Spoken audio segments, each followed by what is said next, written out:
evening, folks. Excuse my screwing around there. My hands are old and fucking around and shit. But welcome to Guns, Guitars, and Freedom. And we're glad to have you. We're glad you could all turn in. Tonight we have our special guest with us, besides Tofu, of course. We have Craig Sawyer. You see him there on the thing. How you doing, Craig? Good, Jim. Thanks for having me on, brother. This is it's got to be a kick, I know.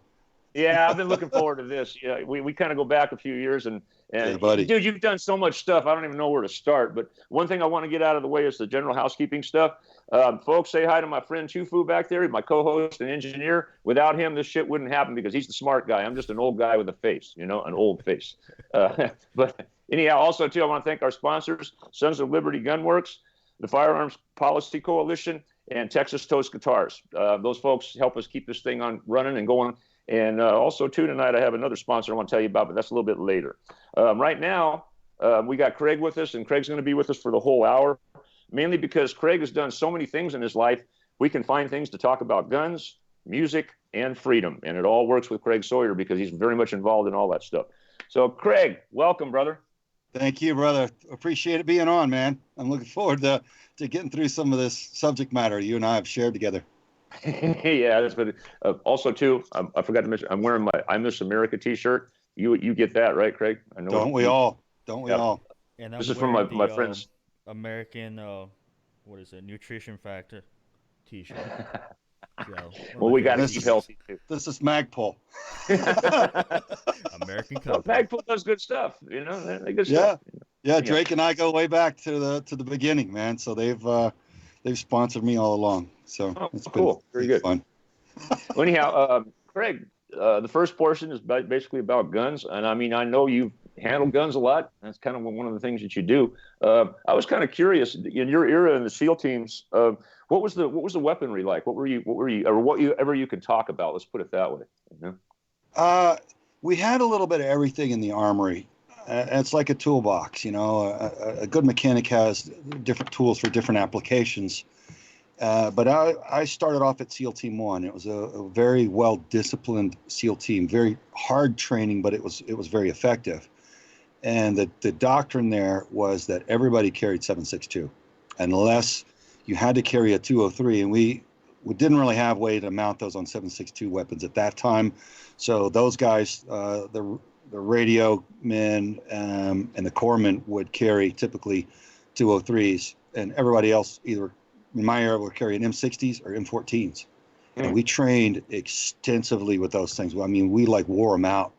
And we trained even the average SEAL team platoon. Every guy would train much like a sniper, but with the iron sights of an M14 and 800 yards, man. We were stinging steel targets and shooting. And the cadre would have us out there laying in the prone, getting in stable positions, using the sights and figuring out how to hit things from point blank range with speed shooting without using the sights at all, doing the instinct fire stuff, where you typically, 20, 30 yards, you just snap and throw the weapon forward, and you break two shots, and one of them hits it no matter what target it is. And it's scary how good you can get at that technique all the way out to about 800 yards, and scary, deadly effective with those things. And it was really, really good platform. And it ran like a camp in the desert and the snow and the mud. Uh-oh. How about now? Hello? Jim, you're still I'm sorry, man. I lost you guys for a second. You're good. My internet's goofing up here. Sorry. Okay.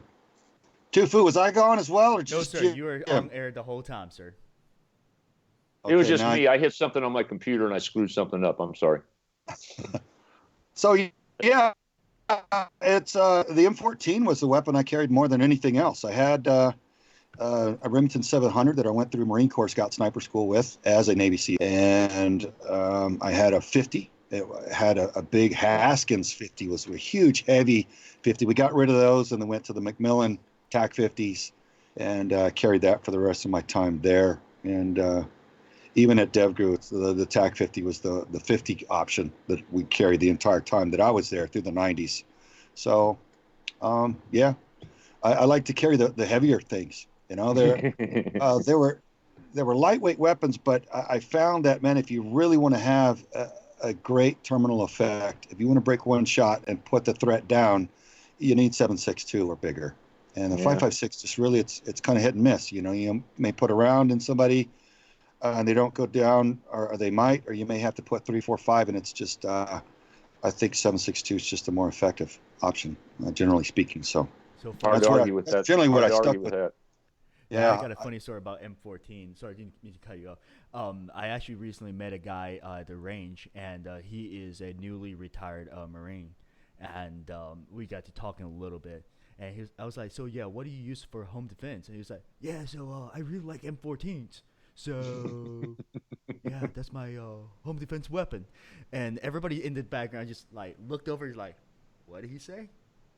Did he say M14 for home defense? You do you, brother. You do you. Yeah. Well, if he had one of the carbine versions and he had frangible ammo, that might be plausible, I guess. But to each their own. Rural area, and your closest neighbor is 3 miles away. Well, there you go too. If you've got a ranch, that makes perfect sense, actually. But yeah. Oh man.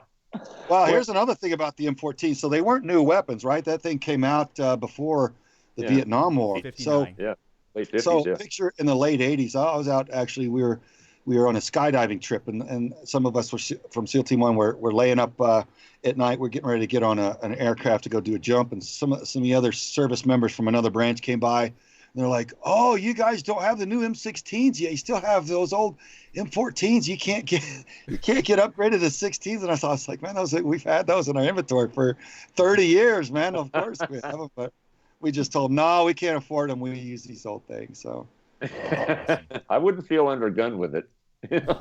Yeah. Of course, our gear was all modified, and we wore baseball caps and stuff like that too. They weren't used to that, so they're like, "What are you guys? A bunch of reservists?" We're like, yeah, that's it." Yeah, we're reserved. Yeah.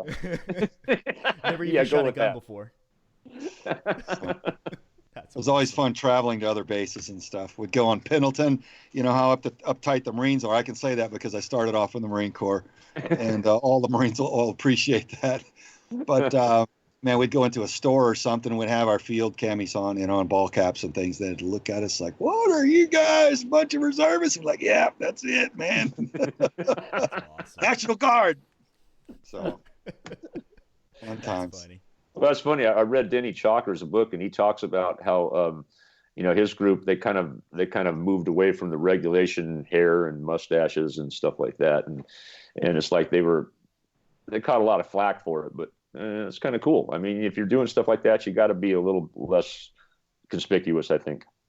Yeah, and it comes and goes politically. When I was at Devgru, all that was going away, and they were trying to be the good choir boys and compete against Delta through JSOC for the operation. So essentially you had, my analogy is you got two young men, both fine men, and they're on the same Little League baseball team, and they're both great pitchers. They might even be identical pitchers, but one of them's daddy's the coach.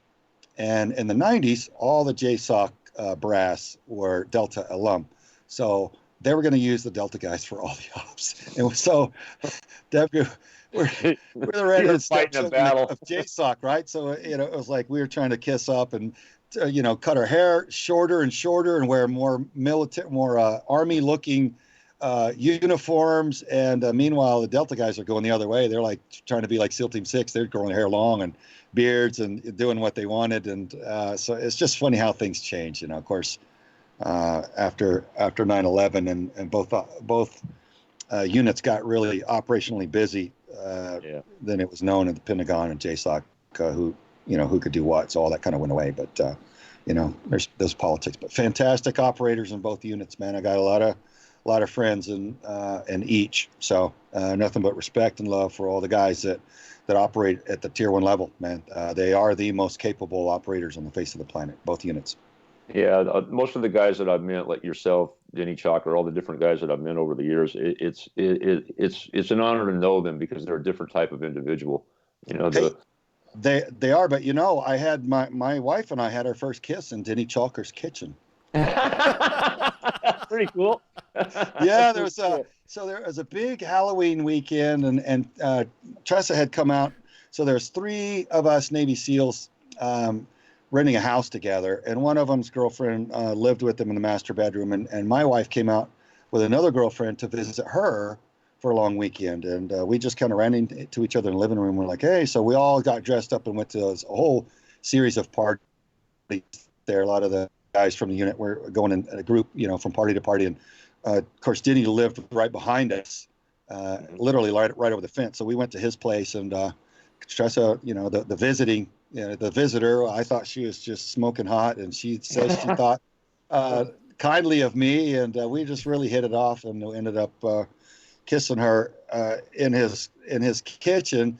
And somebody took a picture of it, and a guy called Coffee Painter 69 on Instagram took that off the internet, and he did a beautiful coffee painting of it, and he sent it to me, and we framed it, and it's in our master bedroom right now. So just fantastic story, the way that whole thing went to a loop. We've got the coffee painting of our first kiss. So kind of cool. That's pretty cool. That's pretty cool. Yeah, very cool. Well, you guys have been married for quite a while then, right? Yeah.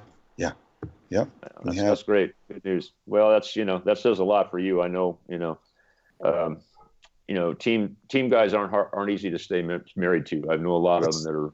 The casualty rate for marriages is catastrophic. It's like 90-something% divorce rate. But the key is being dedicated to each other and having a wife that's secure on her own. That life doesn't fall apart when the husband's gone. That she kind of is secured. She's got her own job and friends, and she can move on without feeling like she has to run to another man to kind of fill that void. And she comes from a good family and secure family, and so I really think that was the key. And she never portrayed to me when I'd leave for operations. You would get recalled in the middle of the night for test recalls and for the real deal, and from weddings and funerals and middle of the night, you name it, we could get recalled, and we had to be in the team room quick, not to go anywhere in the world. And she was always like, yep, go get them, go knock them dead, basically like the Spartans, come home with your shield or on it kind of thing. I'm like, that's what I needed. That's fantastic. And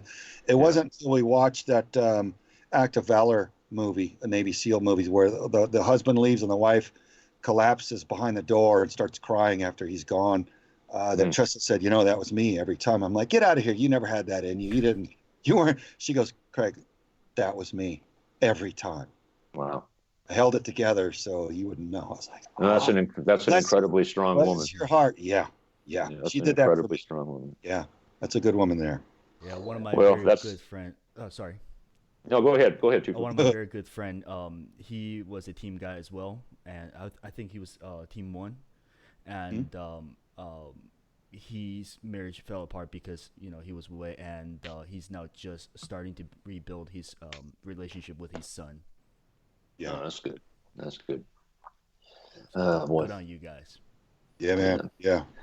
I mean, I came home from war. I came from Desert Storm. I was there for 7 months. And my first little wife was a crystal meth addict. Oh. She had fallen into the wrong crowd, under stress and worry about what we were doing over there. And anyway, by the time I came home, she was a mess, man. And I helped her get cleaned up. She left for a year, and she came home. She was 70 pounds, and her hair that had been down below her waist was all in a knot on the top of her head. Her skin was bad. Her teeth were bad. Scars and tattoos, and she had been through hell. And I, for about another 6 or 8 months, I helped her get clean, and then I went on out to Devgru, and we filed for the divorce to finish that up, But I did help her get clean, to try to help her get back on the horse of life and move on. But she had betrayed me so badly, I couldn't take her back in my house, under my wing, under my roof, for what all she did. She wiped me out financially, and there are other things. Imagine a crystal meth addict, a streetwalk, a crystal meth addict, the damage that they can do to your relationship and everything. So yeah, it's rough, man.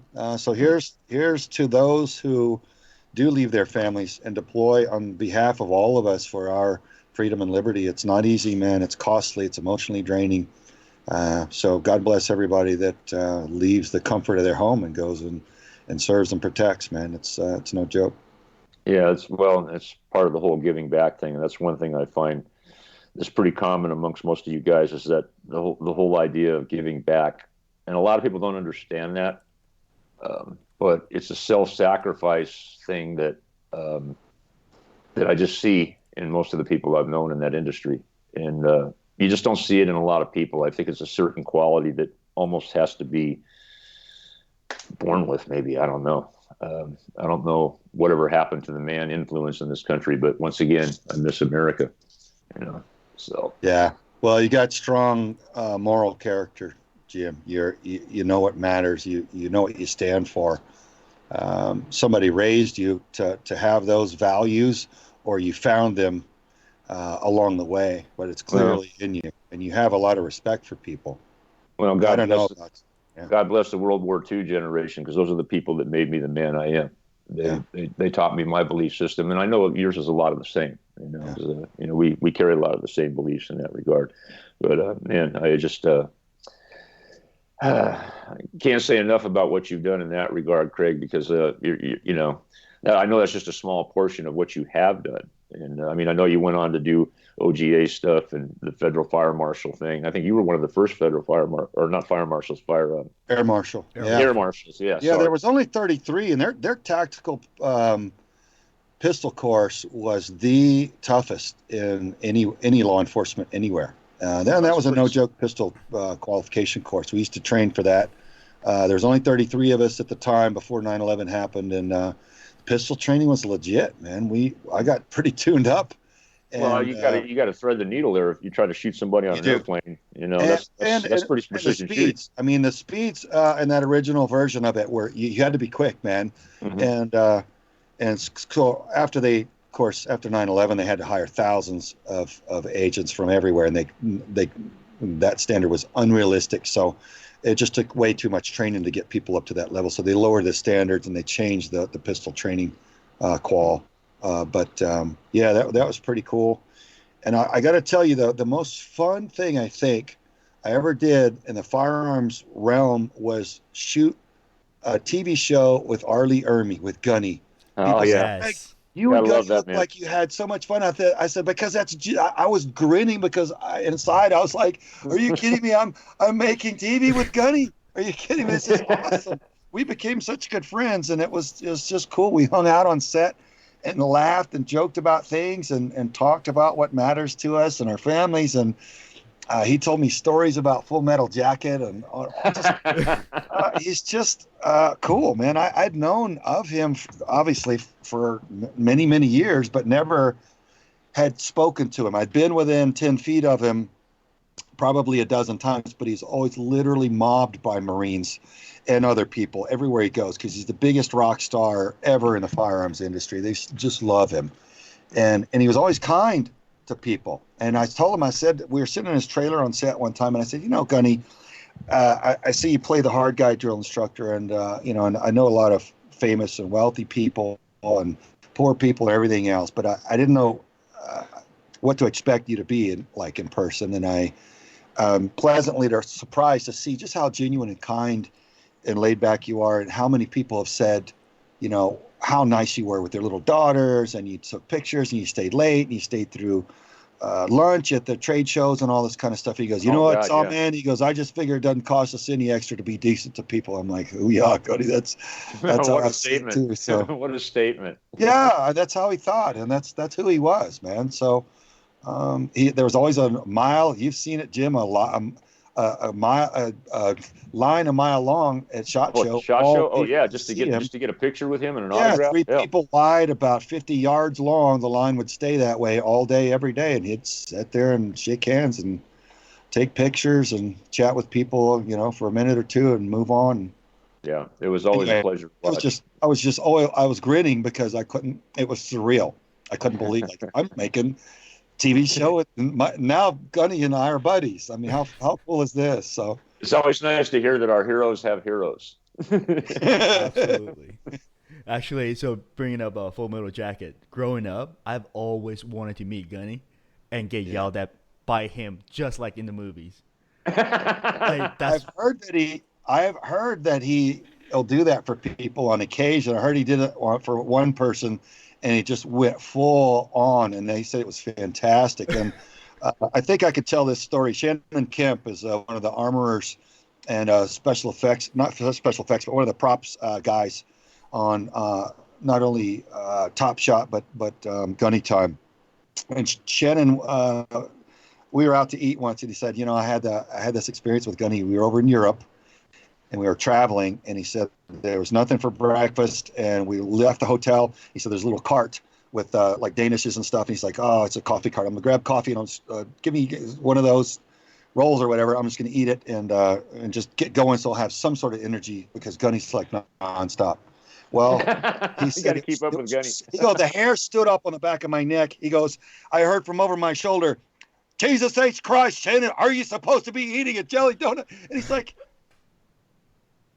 no, Gunny, but he said it sounded just like the line from the movie, only he wasn't kidding. He wasn't playing. He's like, you're not supposed to be eating that. Oh, a jelly donut. So I heard that he actually played himself in the movie. Instead of like acting, he just did what he did. That's what it was. That's incredible. That's why he was so good. He targeted that role. He wanted it. He knew that he should be the guy to do it. And so he took the actors and became their drill instructor. He took them out and started training them. He wore full garb, and he got in their faces, and he led them, and he mentored them, and they related to him as their drill instructor, so that whenever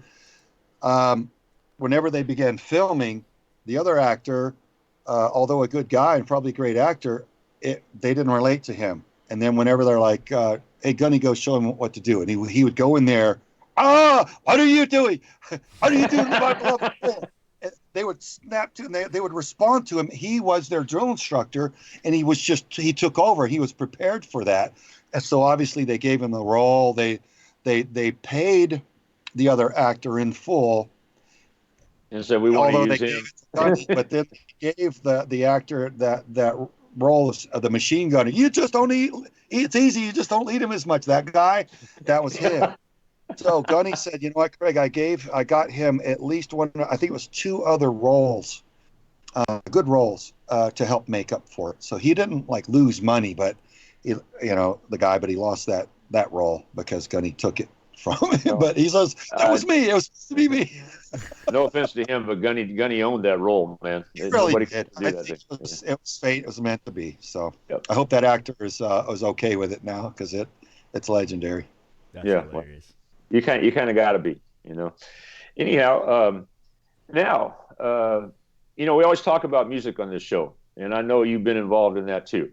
Tofu, you got some pictures. Show some of these pictures to the people, because a lot of people don't know this particular corner of Craig's life. Kind of like a lot of people didn't know I played guitar. I didn't know Craig played the drums until recently, and just because we were talking about this show, and he goes, "Oh, I play drums." So, oh, really?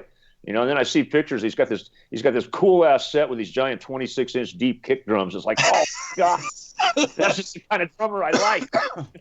I mean, I used to love standing in front of a big 26-inch drum like that and feel that thing hitting me in the back while I was doing it. That's nothing like that. That one chrome kit. It's very Alex Van Halen for sure. Yeah, that's the picture I've pulled up right now on the screen. Is the drum set. Now, can you give us a little bit background story on the one where you're topless playing the drum in front of that same set?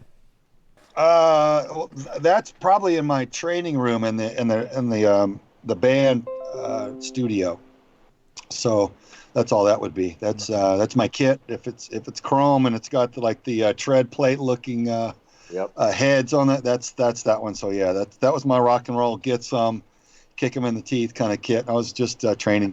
Okay. I was just practicing there. So. And then there's another picture. Picture number 3 is you actually playing on a stage with all the lights coming down.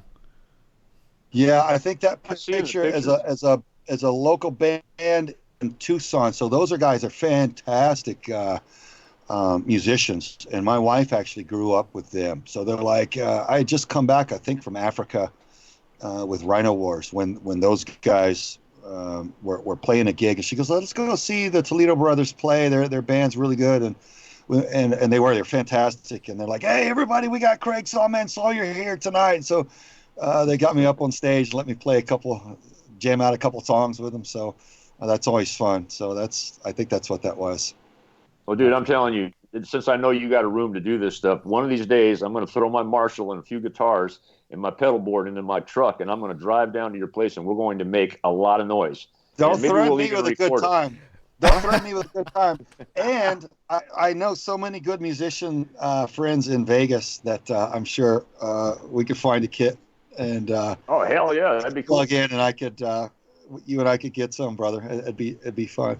Yeah, I think it would be a blast. I would love that opportunity. You know, I'm old and I suck at it. I'm never nowhere near as good as I used to be, and I'm really sloppy these days. But I fucking love doing it. It's just it just brings back so much spirit that I missed over the years. You know, it's kind of it's a lot of fun. You know, it's if you're a musician, it's part of you. It's part of who you are. Music is irreplaceable for those of us that are artists, right? So, I grew up in a very musical family. My dad was a pastor of a church, and he was very talented musically. He sang. People would pay him to go sing in groups and at weddings and stuff.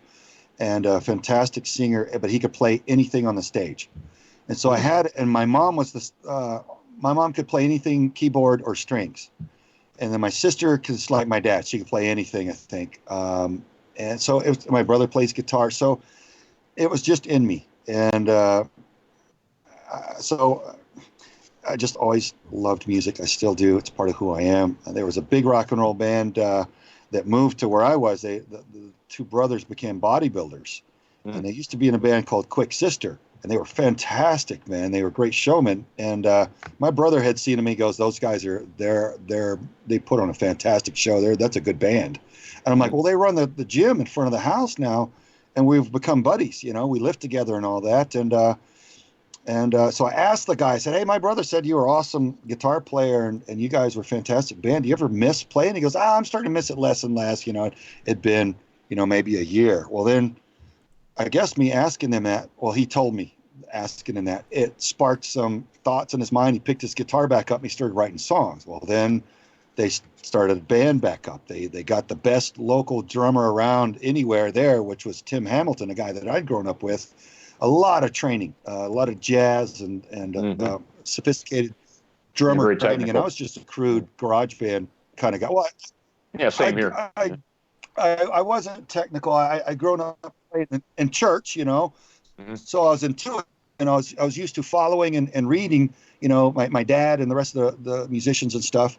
So I interacted, I think, well, and they could feel where I was going, but I wasn't technical. But I drove that kit, man, and I knew, you know, what I liked. And so those guys suckered me over to the house and for dinner, and they're like, "Hey, Saw, we want to just show you a song. Like, get behind the kit and just play a song with us." And I'm like, you guys are big time. I'm scared. I'm not. Like, I'm not. And so eventually I sat down and they cranked out a song, and it was good, man. I started just slamming down, you know, almost like a Bonham style beat, you know, just the king, John Bonham. And they were running over to the drum set like, yeah, do that. And so it started clicking. They're like, "Dude, we want you to be our new drummer. We're bringing our manager back. We're getting booking studio time. We've written new songs. We've bought a bunch of equipment. We're going to book a tour. I'm like, no, I can't do this. My dad's a pastor of a church. It can't be like on posters around town, and it would dishonor him. He's sincere, like dude. And if I'm in this big band, they'd be like, "Isn't that Pastor Sawyer's son?" And I'm going to dishonor him. Yeah, he's worked too hard, you know. And they're like, "We don't understand that." And I said, "One day you will." And sure enough, now Kai Haley, the lead guitar player, lead singer, he's a pastor of a church back in Arkansas, from what I understand. So it's funny how it comes full circle. I wouldn't be in their band because of my father's honor as a Christian, and now he's one himself. So no doubt he gets it. So Kai and Bob Haley, fantastic musicians, man, and great guys. Well, that's a great story, man. Like I said, I didn't know this part of your life until recently, and it's like, wow, this is going to be perfect on Guns, Guitars, and Freedom because he's like musical too. But you know what? Some of the best people I've seen at this stuff, that what you do, also have an artistic side to them, because I personally believe you can't do what you've done without that, to keep balance. I think you've hit on something important there.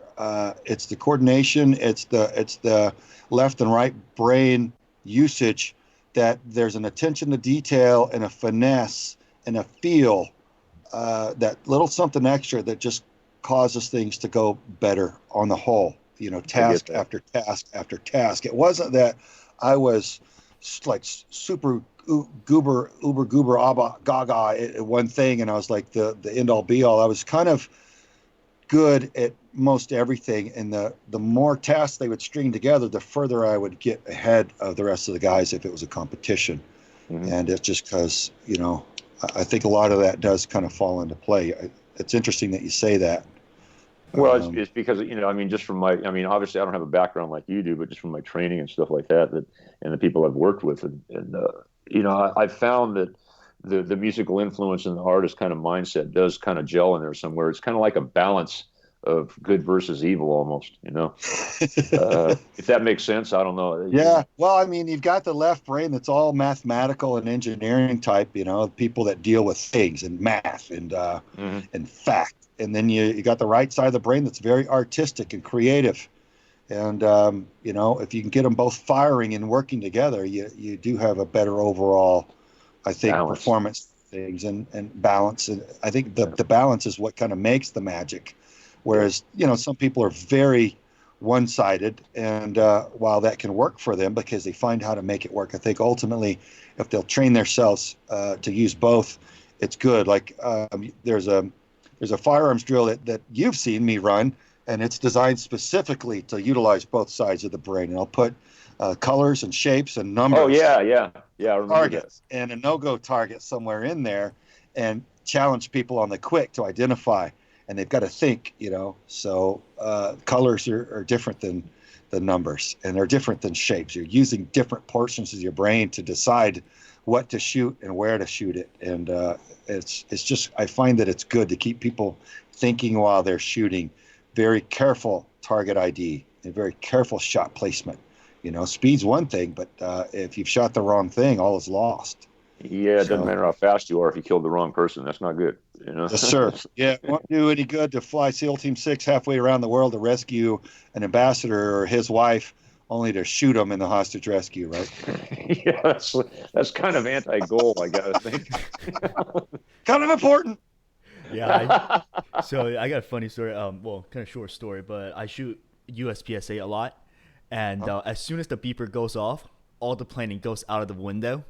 And one time I literally shot every single no shoot and did not even hit a single shoot.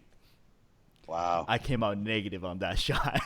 That's a lot of penalties there. I bet you that humiliation that you put upon yourself from that probably caused you to work through it and be much better. And I would bet that you've never done that again. No, sir. And you're probably a better shooter than you've ever been because of it. So those kind of lessons, if we apply them, are actually really, really valuable. It's ignorance means we don't know yet, right? And stupid means we've been given the information, but it's not allowed to work for us. We're not allowed to make use of it, right? So you're intelligent, so you learn your lessons, and that's all part of it, man. That's life, that's experience, right? We've all done that. I do have a quick question. Since you're a drummer, what are your thoughts on the electronic drum sets? Or have you had any experience with them? I've had some experience with them. They're fun, and I think they've got some good applications. Certainly, if you don't want to aggravate the neighbors, they're great. So in college, I was working at Best Buy, and one of my best friends growing up, he's a big drummer. And so I had good discount at the time. So I got him a set of really nice electric drum set, and he would just play it in his apartment, and nobody would know. And that was pretty awesome. Yeah. I got a buddy that's was actually the drummer for Blue Oyster Cult back in the day. And he's a big forensics and expert now for audio cases and stuff like that. But he's got an electronic kit and a high-rise apartment, big, nice apartment, but it's a high-rise where he couldn't have an acoustic kit there. But he's got an electronic kit, and that's they don't take up a lot of space. And you can play them in places where you couldn't play other things. And I think if they were the end-all, be-all, they would have taken over the industry by now. But there's something about that acoustic feel and sound that is just, I wholeheartedly agree. Yeah. And so I got to meet speaking of acoustic drums, Drum Workshop's about the most prestigious American drums. I think Sonar for Germany, but Drum Workshop, DW, out of California, that make the best, the most prestigious acoustic drums. And I got to tour their factory with John Good. It was my buddy Gigi Ganaway, who was Mariah Carey's drummer for 14 years, that got me hooked up with that. So we went out there and enjoyed that together. And I got to see John Good talk about what excites him. And he still, I hope he appreciates this. I know he will. He's like a big kid, like a child. He still has that enthusiasm about the different woods that he's trying. Right now, the big thing he's excited about is almond. He's got a friend with an almond orchard up north, and it's hard to make the drums out of almond wood, but it sounds amazing. It's got these fantastic qualities, and he's so excited about it. To see his face and to see him, play on him and talk about the tone and the resonance and the pitch, and it's really cool, man. It was great. So Gigi Ganaway, thank you, brother, for that tour. That was awesome. That's man. Awesome. Yeah, and also think is the vibration and you can feel the drum hitting instead of just Yep. Yeah, like Jim, it feels like somebody's kicking you in the back, right? If you're exactly, man. I'd stand in front of that bass drum, man, because that's how I could keep my rhythm. I counted on that thing to feel that, because it gets so loud on stage, you'd almost lose yourself. And if I stood in front of that kick drum, I could always keep my timing right. And I always made a point. We had a band. Yes, sir. We had a band in Vegas there. So I was an air marshal, and I had 210 agents to manage. Well, some of those had been in, pretty successful rock and roll bands in the earlier days before that. So we ended up with a little band, and we would go play local clubs like Hurricane and that. And Ronnie Munhofen. Ronnie is a woman with fantastic vocals. And she would sing with our band, and she could sing like everything from Benatar all the way down to the scratchy low, like Stevie Nicks type stuff. So really vast range and talent. Well, she went to Nashville for a country music gig, and they wanted to give her a full ride and all this great stuff. And she called me to tell me, and I was like, "Oh, that's so fantastic! You finally gotten your big shot. That's awesome. You'll be great at that." And she goes, "No, I'm not calling to brag. I'm telling you, get ready. We're gonna go on tour. You're gonna be my drummer." And I'm like, "Oh, Ronnie, bless you, but no, darling. I have another life. They're gonna give you the best drummers money can buy.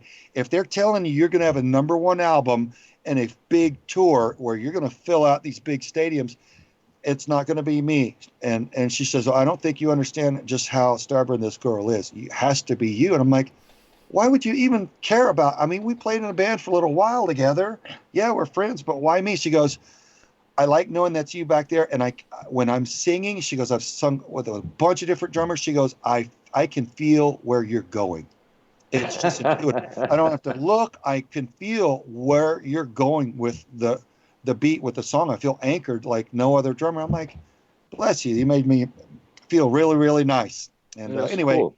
The manager turned out to be kind of a bad dude, and that gig kind of fell apart like so many other stories. But I almost had a big country tour thing going on a few years back. So kind of fun. Yeah, we, as you dabble in the business, things like that pop up. I had a few of those things like that too. I'm not going to get into, but that was then. This is now. And I like my life the way it is. But one thing, we're going to move into another segment here, the segment about freedom, and which is always the last segment we do because freedom is very important to me. And I know there's something that's very important to your life right now that you're working on, and that's freedom for children. Brother. Vets for Child Rescue is probably, in my opinion, one of the most honorable things I've seen you do of all the things that you do. I mean, I know you've done a lot of stuff, but what you're doing right now is absolutely amazing, Craig. Tell us about it for the people that don't know what Vets for Child Rescue is. Well, long story short, I got my heart broken by people in the intelligence and federal law enforcement community that let me know how bad child trafficking actually is in the United States. And it's the fastest growing criminal enterprise on earth. And what they're doing to children is absolutely horribly abusive. And so I didn't feel like I had to do, bottom line is I had to do something about it. And I looked at it, I'm like, okay, what can I do? I've got all this operational background, and law enforcement background, and we've got law enforcement that's supposed to take care of this problem. Why isn't it effective? And the reason is because is corruption, and because the public doesn't know. It's kept quiet. The mainstream news media isn't empowering us with the truth about the threat to our kids. So I realized that, coming from my spec ops and covert background, that compromising a covert operation is the worst thing that could happen to it. So what I wanted to do is compromise the covert operation of child trafficking. Rip away its best asset, which is secrecy. Take that from them. Turn on all the lights. Empower the American people with the fact that this is a threat, and show them how our children are taken, how children are taken from viable homes, put into this, how the whole pipeline works, all the different ways that children fall victim to abuse and harm in this industry, so that we can safeguard our children, so that ultimately our culture turns into a much stronger one around our children as a defensive culture to defend the children, rather than allow them to be sold into this and taken from homes easily and put into it. So I want to change the culture to a non-permissive environment for child trafficking. That's what it is. It's a non-profit organization. We work strictly off of private donations, people that send us $5, $10, $50, $1,000 and say, go get them. And we run joint operations with federal and local law enforcement, arresting the predators directly. But by far bigger than that is filming a documentary to alert the populace, to shatter that veil of silence, to inform the American people of exactly what happens. Because I could tell people all day long, and they couldn't picture it, and they couldn't bring themselves to believe it. But when we film it and we show them, then they can see the reality, and it dawns on them, and then we can make better changes for the kids accordingly. Well, with this whole Epstein thing, that piece of shit that got suicided in his jail cell, that ought to tell you right there that there's some powerful people trying to block this shit. Yeah. You know? Yeah. Look, I have been under attack from the moment I started this. Straight arrow career. You know me, Jim. You know, there's people all over my social media that grew up with me in my dad's church, was in school and sports with me, and the military. My whole life I've been surrounded by friends and family and colleagues, and there have just been about 5 or 6 completely demonic psychopaths that have just been slandering and attacking me and accusing me of very horrible things, essentially of being the very opposite that I am. And it doesn't make sense, but they keep. Well, people know better, Craig. You have your reputation precedes you, you know. So you can't do anything positive without evil lashing back, and evil lashes back at us through crazy people or through stalkers and crooked politicians, and there's just different ways. But yeah, it is a battle. It's not easy. You're not just going to change the child rape culture, multi-billion-dollar culture, with a wave of the hand. You have to get in there and fight for the kids every day, and alert the people, educate them on it, change laws, stronger legislation, and then for better enforcement against child predators. Get rid of the soft judges, replace them with those that'll prosecute and safeguard the kids. Yep. And it's a process, but we have to fight through it all. The children are worth it. I miss America. America, let's bring it back. I'm trying my best to bring it back, and you are, brother. So God bless everybody that is. And so that's what we're doing with it. And speaking of attacks, and it is spiritual, and I'm not trying to tell everybody that they have to be a religious person, and I'm not even trying to be a super religious person, but I'm telling you, in the practical application of stopping this giant culture of rape against children, it is a spiritual battle between good and evil. And I was told that from the beginning, and everywhere I go, from law enforcement to pastors to people that are surviving victims, and they all say, Craig, this is a spiritual battle, don't you? I'm like, Yeah, because we live it every day. My wife and I have never set out to be any sort of religious gurus and be holier than thou or anything, but we see the nature of the attack, and we're learning that, man, this is it's good versus evil, and it's kind of creepy and weird, but you can win it if you're a good person and you just stay at it. So, speaking of all that, no sooner than we really got started, our daughter, Aspen, I got know. abducted. I didn't know if you wanted to go into this, but please, if you want to, please carry on. Yeah, well, it's part of the reality, and it's just part of the battle. But she was abducted at knife point by a serial rapist in downtown Tucson by the U of A. And he took her and he abused her for repeatedly for most of the night, for hours. And soft judge in Tucson let the guy fire like 13 or 14 public defenders. So every time this serial rapist fired one of his public defenders, the attorney's office would notify us, there's been another delay in the trial, and our daughter was re-traumatized yet again.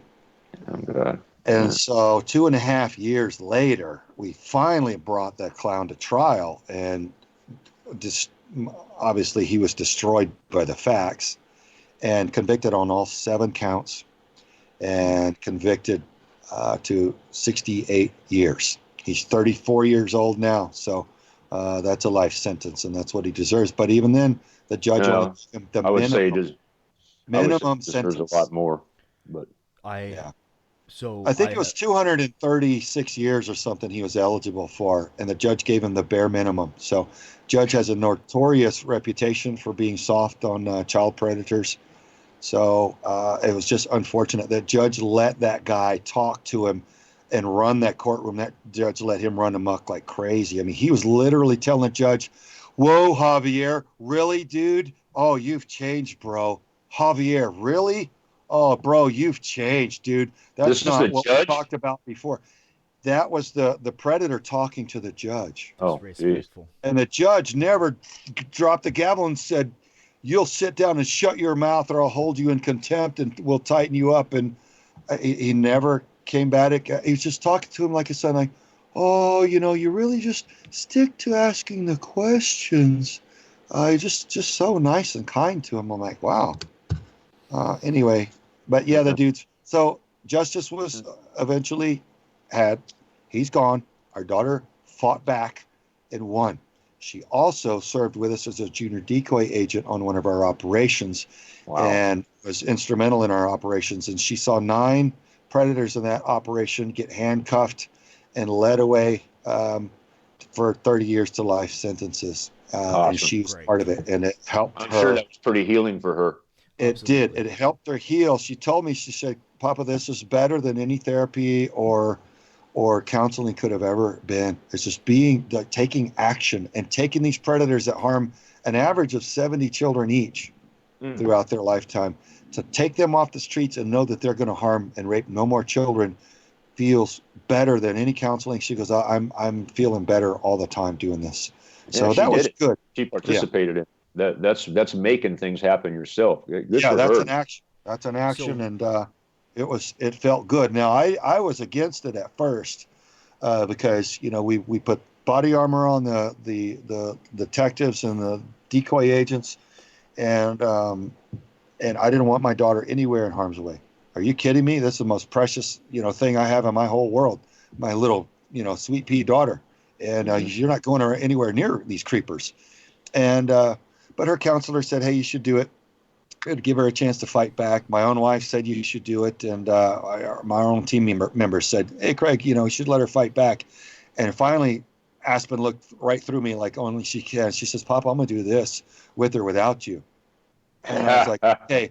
And she meant it, and I know she meant it. She's my daughter. She's not scared. And so I was like, "Okay, if you're gonna do this, you're gonna do it with me, under my wing, under my protection. I'm gonna be right within arm's reach of you, and if you're going to do it, you're going to do it right under my protection." So we did, and it ended up being the right decision. But Man, not an easy call to make. And Absolutely. Oh then God, shooting. I can't imagine having to make that call. I mean, I don't have a daughter for one thing, so that's a whole different thing that I can't relate to. I only have sons, but man, that's just an amazing story. Tufu, you wanted to say something? Oh no, it's just something that Craig said a long time ago, and or I don't know if it's a long time ago or a couple years ago, but and I'm paraphrasing.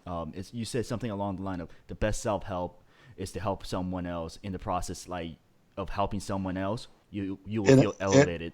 it genuinely is, man. And it's, that's not my epiphany. I can't claim to own that. That's biblical. That's so many people throughout human history, I'm sure, have broken the code on that one. But I find again and again when anybody is down and they're feeling like it's all about them and they're immersed in their own problems, I'll try to get them up and go, you know what? Let's go help somebody. Let's go do something. And there's just a secret code in our DNA, how we're wired, that helping somebody else causes you to get out of your own funk, your own depression. And Yep. it's not about you. And you do matter. And you can help somebody. And it does feel good. It feels good for a reason because it's the right thing. And now that you're part of doing the right thing and you're helping somebody else and you see them lifted up, you don't feel so bad anymore. And because you don't feel Yep. so bad anymore, you start taking more action because you have more energy and your situation improves because you work your way out of it. So I would encourage anybody, man, if you're stuck at home, if you're drinking, if you're depressed, if you've been hit by life really hard, as counterintuitive as it may sound, find somebody that's got it worse. I guarantee you there's Yeah. always somebody that has it worse. Get out, find them. Even the smallest gesture, just begin. Just start. The smallest little thing can matter to people. Hold a door. Say thank you. Write a positive report. Go bring somebody some food. Help a neighbor doing a chore. Simple things can Yep. lead to really a lot of healing and just a better world. So yeah, there's my rant on that. Oh, dude, I don't think anybody could have said that better, man. I was, I was really looking forward to this conversation on this topic because I know how passionate you are about it, and I had no idea it was going to come out like that. Bless you, brother. That's some great Thank shit. you. Well, what's cool is on Monday, there will be a press conference, and I won't say the state yet. I don't know if they're ready to announce that yet, but we can all share it on our social media. But there are a district attorney and 5 agencies that were involved in our operation that Vets for Child Rescue ran recently. We got 6 arrests and 3 warrants for Nice. more. And Outstanding. Ah, so we are awesome. very effective at what we do. So not only is there Contraland, the documentary that's going to empower the American people with the truth, but we are taking real action. And all those arrests and the case numbers are right on our website, Vets for Child Rescue. And so you can see all the facts there and follow us as we go. So we appreciate everybody's support because it's the right thing to do. And, there may be a lot more fun things, a lot more lucrative things to do in this world, but I have to do this. I can't feel okay unless I fight back for the kids. And I feel good knowing that it's right. So God bless you, man. that's Yeah, me. yeah. Bless you, dude. I mean, you were meant for this, man. I You're mean, every, protecting the ones that can't protect themselves, and that's a huge thing for me as well. Like, I have a really dark, well, not so much sense of humor. It comes to stuff like this, I get pretty dark, in my opinion. Like, I get a little So team got emotional. humor. Yeah. yeah, But one of the thing is like and this is kind of goes into a rabbit hole. Is we put animals down when they attack other humans, and when someone attack kids, and when I see leniency on stuff like that, I get really rattled up and I get really Yeah. angry about it. I'll just Yeah, leave it at brother. that. Well, I think we're all frustrated, and it's my personal opinion that one of the biggest problems we have is lack of enforcement. We are too soft on those ruining things for everybody, very much. including child rapists. We are too soft on them, and we do need stronger enforcement on it. And I think that's ultimately a political fix. We've got to stroke better legislation so that there's funding that gives extra training or additional training specifically to child trafficking to the ground level law enforcement units. and they do need to have the political backing. So their chiefs and sheriffs and so forth have to have their backs and expect them and back them up to make those types of cases and prosecute. When they make a typical traffic stop and there's children, they should, in a lot of cases, separate the children from the adults and say, hey, these are your children. What are their names? What are their birth dates? And have your partner interviewing the children. Hey, those are your parents? Mister. Or the parents don't know the middle name, or they get it wrong. And then you dig a little deeper, and then you can separate them and go, whoa, these children were being trafficked, or whatever the indicators may be. We need that. And it's not that way right now in a lot of places. It's not that the police aren't good. It's that they're not mandated. They don't have that on their plate. They're not expected to do that. They haven't had the training, and they deserve it. They need it. And we deserve it. The children deserve it. Absolutely. No, political correctness kills a lot of that stuff, too. It's like, we don't want to do that. Yeah. We would piss off too many people, Yeah, it's just a sexual preference, they'll say. Well, it's not a sexual preference for the child who doesn't have the intellectual, the brain development yet to advocate for themselves intellectually against a full-grown predatory adult. They can't do it. The physiology of the brain is not developed yet. That's scientific fact. They're saying now more like 25 years old is the brain fully developed. So it's rape for a reason, because they don't have the ability to articulate that if they're not okay getting raped just because they're not screaming on the outside doesn't mean that they're not screaming on the inside. Yeah, it's terrible. It shatters their minds. We've interviewed tons of them. And once they're adults, they can tell you, yes, it ruined my mind. It ruined my life. I see everything differently now. It's problematic. It's catastrophic. Yeah. So that's what I'm fighting for, too, is to let everybody know it's not just a sexual preference. You can't just get off on raping a kid and they forget about it and they're okay. No, it's devastating. The reality is it's absolutely devastating. Don't get me started. Craig, I know, man. We could go on about this for hours, but man, I hate to even. It's like we're done, but I hate to end this because it's just. Let's end with something funny. Let's go back to the cool stuff. Yeah, that's cool. Well, yeah, really. I mean, but the thing is, man, I just can't thank you enough. The stuff that you do, the honor you bring to manhood, more people need to listen to you. More people need to think like this. It's just, man, I don't. I just don't understand why people can't have that kind of mindset anymore. We need that back. And I hope the people that are watching this will share this and talk about it with their friends. Share your stories with your daughter, the whole thing, because it's just it's just amazing to hear this kind of stuff. It brings chills down my spine to hear some of this stuff.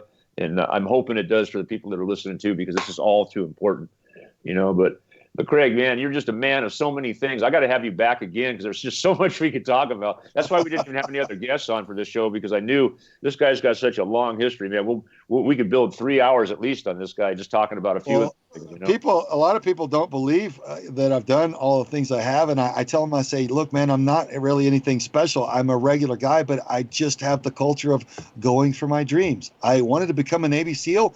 So I went to the recruiter's office and I started training, and I wanted to learn to play the drums. So I got a pair of sticks and I started beating on the sofa cushions until I could afford a little snare drum. And I took steps, right? Take steps, everybody. If you want to do something, go do the thing. We live in a free country, man. Enjoy it. Capitalize on it. Go for your dreams. Don't let anybody tell you no, man. Make it happen. You can do it.